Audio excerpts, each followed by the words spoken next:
கர்த்தரை தெய்வமாக கொண்டோர் இதுவரையில் வெட்கப்பட்டதில்லை.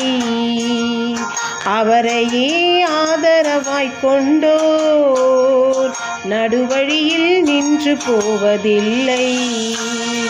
வேண்டும் போதெல்லாம் என் பதிலானாரே, வாழ்க்கை முழுவதும் என் துணையானாரே. ஜெபிக்கும் போதெல்லாம் என் பதிலானாரே, வாழ்க்கை முழுவதும் என் துணையானாரே. ஆராதிப்போமே அவரை முழுமனதாய், ஆராதிப்போமே அவரை தலைமுறையாய், ஆராதிப்போமே அவரை முழுமனதாய், ஆராதிப்போமே அவரை தலைமுறையாய்.